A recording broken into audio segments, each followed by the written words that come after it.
ನಮಸ್ಕಾರ ರೈತ ಬಾಂಧವರೇ, ಇವತ್ತಿನ ವಿಡಿಯೋಲಿ ಕೃಷಿ ಇಲಾಖೆಯಲ್ಲಿ ಪ್ರಮುಖ ಯೋಜನೆ ಆಗಿರುವಂತಹ ಮಹಾತ್ಮ ಗಾಂಧಿ ರಾಷ್ಟ್ರೀಯ ಉದ್ಯೋಗ ಖಾತರಿ ಯೋಜನೆಯಲ್ಲಿ ರೈತರಿಗೆ ಸಿಗುವ ಸಹಾಯಧನದ ಬಗ್ಗೆ ತಿಳಿಸುತ್ತಿದ್ದೇನೆ.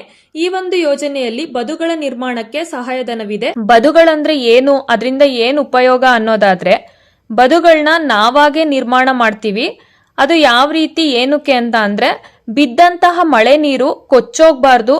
ಕೊಚ್ಚೋಗೋದ್ರ ಜೊತೆಗೆ ನಮ್ಮ ಮಣ್ಣು ಸಹ ಕೊಚ್ಚೋಗುತ್ತೆ. ಬಿದ್ದಂತಹ ಮಳೆ ನೀರು ನಮ್ಮ ಒಂದು ಜಮೀನಿನಲ್ಲಿ ಹಿಂಗಿ ತೇವಾಂಶ ಹೆಚ್ಚಾಗಬೇಕು, ಹಾಗೂ ಮಣ್ಣು ಕೂಡ ಕೊಚ್ಚೋಗ್ಬಾರ್ದು ಅನ್ನೋ ಕಾರಣಕ್ಕೆ ಸ್ವತಃ ನಾವಾಗೆ ಕಲ್ಲು ಅಥವಾ ಮಣ್ಣನ್ನ ಬಳಸ್ಕೊಂಡು ನಿರ್ಮಾಣ ಮಾಡುವಂತದನ್ನ ಬದುಗಳು ಅಂತ ಕರಿತೀವಿ.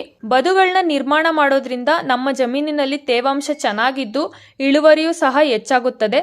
15% ಇಳುವರಿ ನಾವು ಪಡೆದುಕೊಳ್ಬಹುದು ಬದುಗಳ ನಿರ್ಮಾಣ ಮಾಡೋದ್ರಿಂದ. ಬದುಗಳ ನಿರ್ಮಾಣನ ಯಾವ ರೀತಿ ಮಾಡ್ತೀವಿ ಅಂದ್ರೆ, ಮಣ್ಣಿನ ಗುಣಧರ್ಮದ ಮೇಲೆ ಮಾಡ್ತೀವಿ, ಹಾಗೂ ಭೂಮಿ ಇಳಿಜಾರಿ ಇದೆಯಾ ಅಥವಾ ಭೂಮಿ ಎಷ್ಟು ಎತ್ತರವಿದೆ ಅನ್ನೋದನ್ನ ನೋಡ್ಕೊಂಡು ನಾವು ಬದುಗಳ ನಿರ್ಮಾಣ ಮಾಡ್ತೀವಿ. ಯಾವ ಮಣ್ಣಿಗೆ ಯಾವ ರೀತಿ ಬದುಗಳು ಸೂಟ್ ಆಗ್ತವೆ ಅನ್ನೋದನ್ನು ಸಹ ನಾವು ನೋಡ್ಕೊಂಡೇ ಮಾಡಬೇಕು. ಅದ್ರ ಬಗ್ಗೆ ಹೆಚ್ಚಿನ ಮಾಹಿತಿನ ನೀವು ಕೃಷಿ ಇಲಾಖೆಗಳಲ್ಲಿ ಅಧಿಕಾರಿಗಳ ಬಗ್ಗೆ ಚರ್ಚಿಸಿದ್ರೆ ಗೊತ್ತಾಗುತ್ತೆ. ಈ ಒಂದು ವಿಡಿಯೋಲಿ ಬದುಗಳ ಗಾತ್ರ ಯಾವ ರೀತಿ ಇರಬೇಕು ಅನ್ನೋದನ್ನು ಸಹ ನಾನು ಹಾಕಿರ್ತೀನಿ. ನೀವು ಅದನ್ನ ನೋಡ್ಕೋಬಹುದು, ಇಲ್ಲ ಕಾಮೆಂಟ್ ಅಲ್ಲಿ ಮಾಡ್ಬೋದು. ನಿಮ್ಗೆ ಯಾವ ಬದು ಬೇಕೋ ಅದಕ್ಕೆ ಯಾವ ರೀತಿ ಅಳತೆ ಬೇಕು ಅನ್ನೋದನ್ನ ನೀವು ಕಮೆಂಟ್ ಮಾಡ್ಬೋದು. ಮುಖ್ಯವಾಗಿ ಕಂದಕ ಬದುಗಳು ಎಲ್ಲದಕ್ಕೂ ಸೂಟಬಲ್ ಆಗಿರುತ್ತೆ. ಮತ್ತೆ ಕಂದಕ ಬದುಗಳಿಂದ ಹೆಚ್ಚು ಉಪಯೋಗ ಇದೆ. ಕಂದಕ ಬದುಗಳ ಗಾತ್ರ ಅಗಲ 1 ಮೀಟರ್, ಆಳ 0.6 ಮೀಟರ್, ಉದ್ದ 5.0 ಮೀಟರ್. ಮುಖ್ಯವಾಗಿ ನಾವು ಬದುಗಳನ್ನು ನಿರ್ಮಾಣ ಮಾಡೋದ್ರ ಜೊತೆಗೆ ಬದುಗಳನ್ನ ಯಾವ ರೀತಿ ಬಲಪಡಿಸಬೇಕು ಅನ್ನೋದನ್ನು ಸಹ ತಿಳ್ಕೋಬೇಕು. ಬದುಗಳನ್ನ ನಿರ್ಮಾಣ ಮಾಡಿದ ನಂತರ ನಾವು ಬದುಗಳನ್ನ ಯಾವ ರೀತಿ ಬಲಪಡಿಸಬೇಕು. ಬದುಗಳನ್ನ ಬಲಪಡಿಸಬೇಕು ಅಂದ್ರೆ ನಾವು ಬದುಗಳ ಮೇಲೆ ಹಣ್ಣಿನ ಗಿಡಗಳು ಅಥವಾ ಅರಣ್ಯ ಸಸಿಗಳು, ಯಾವುದೇ ರೀತಿಯಂತಹ ಮೇವಿನ ಗಿಡಗಳು, ಇಂತಹ ಸಸಿ ಗಿಡಗಳನ್ನ ಹಾಕೋದ್ರಿಂದ ಬದುಗಳು ಹೆಚ್ಚು ಬಲವಾಗಿ ಇರುತ್ತವೆ. ಅದರಿಂದ ಯಾವುದೇ ರೀತಿ ಹಾನಿ ಆಗೋದಿಲ್ಲ. ದಯವಿಟ್ಟು ನೀವು ಬದುಗಳು ಯಾರ್ಯಾರು ಮಾಡ್ತಿರೋ ಅಂತ ರೈತರುಗಳು ಅದ್ರ ಮೇಲೆ ಬದುಗಳ ಮೇಲೆ ಗಿಡಗಳನ್ನ ನೆಡೋದನ್ನ ಮರಿಬೇಡಿ. ಮುಖ್ಯವಾಗಿ ಈ ವಿಡಿಯೋ ಮಾಡಿರುವಂತಹ ಉದ್ದೇಶ, ಬದುಗಳನ್ನ ಮಾಡೋದ್ರಿಂದ ಯಾವ ರೀತಿ ಸರ್ಕಾರದಿಂದ ಸಹಾಯಧನ ಸಿಗುತ್ತದೆ ಅಂತ ಹೇಳೋದಕ್ಕೋಸ್ಕರ.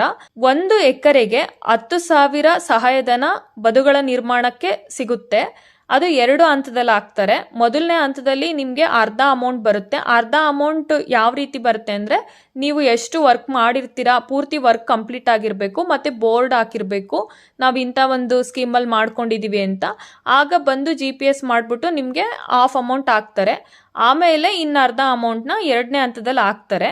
ಈ ಒಂದು ಸೌಲಭ್ಯನ ಪಡೆದುಕೊಳ್ಳೋಕೆ ನಿಮಗೆ ಬೇಕಾಗಿರುವಂತಹ ದಾಖಲಾತಿ ಏನೇನು ಅಂತಂದ್ರೆ, ಆಧಾರ್ ಕಾರ್ಡ್, BPL ಕಾರ್ಡ್, ಪಾಣಿ, ಜಾಬ್ ಕಾರ್ಡ್, ಆಕ್ಷನ್ ಪ್ಲಾನ್ ನ ನೀವು ಯಾವ ರೀತಿ ಮಾಡಿಸ್ಬೋದು ಅಂದ್ರೆ, ಮುಂಚೆ ಎಲ್ಲ ಪಂಚಾಯಿತಿಗಳಲ್ಲಿ ಮಾಡಿಸ್ತಾ ಇದ್ರು, ಆದ್ರೆ ಈಗ ಕೃಷಿ ಇಲಾಖೆಯಲ್ಲೇ ಅದಕ್ಕೆ ಸಂಬಂಧಿಸಿದಂತ ಅಧಿಕಾರಿಗಳು ಮಾಡಿಕೊಡ್ತಾರೆ.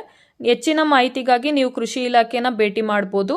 ಅವ್ರ ಹತ್ರ ಹೋಗಿ ಕೇಳಿದ್ರೆ ನಿಮ್ಗೆ ಪೂರ್ತಿ ಮಾಹಿತಿ ಕೊಡ್ತಾರೆ. ದಯವಿಟ್ಟು ಎಲ್ಲರೂ ಬದುಗಳನ್ನ ನಿರ್ಮಾಣ ಮಾಡಿ, ಅದರಲ್ಲೂ ಮಳೆಗಾಲದಲ್ಲಿ ಹೆಚ್ಚು ಅನುಕೂಲ ಆಗುತ್ತೆ. ಈ ವಿಡಿಯೋ ನಿಮ್ಗೆ ಇಷ್ಟ ಆಗಿದ್ರೆ ದಯವಿಟ್ಟು ಲೈಕ್ ಮಾಡಿ, ಮತ್ತೆ ನಮ್ಮ ಚಾನೆಲ್ನ ಸಬ್ಸ್ಕ್ರೈಬ್ ಮಾಡಿ. Thank you.